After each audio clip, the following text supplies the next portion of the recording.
আসসালামু আলাইকুম রহমতুল্লাহি ওয়া বারাকাতুহু। সবাই কেমন আছেন? কাইফা হালুকা। আমি এখন একটু কোরআন পড়বো।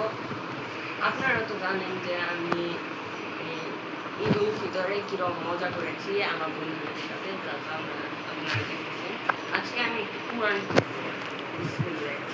কোরআনের কিছু কথা আপনারা শুনে নিন। আপনারা শুনুন।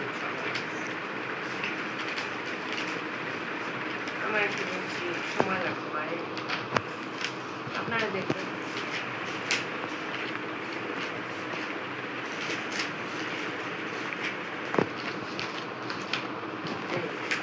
কয়েকটা আমল, বেশি ফজিলতপূর্ণ কয়েকটা আমল আপনারা শুনুন।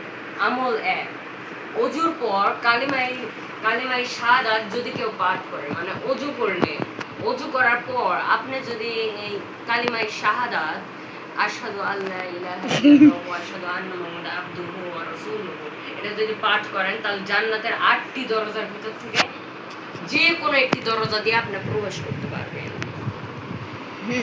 আমল 2, প্রত্যেক ফরজ সালাতের শেষে আয়াতুল কুরসি পাঠ করবেন। জি।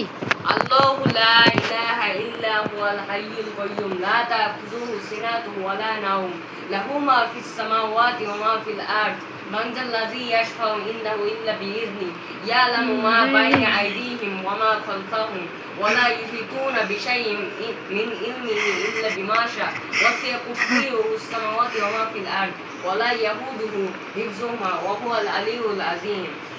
আমল 3, প্রত্যেক ফরজ সালাত শেষে 33 বার সুবহানাল্লাহ সুবহানাল্লাহ সুবহানাল্লাহ এইভাবে 33 বার বলবেন। 33 বার আলহামদুলিল্লাহ, 33 বার আল্লাহু আকবার এবং একবার ইল্লাল্লাহু ওয়াহদাহু লা শারীকা লাহু লাহুল আলা কুল্লি শাইইন কদির পাঠ করলে আপনার অতীতের সব গুনাহ মাফ হয়ে যাবে।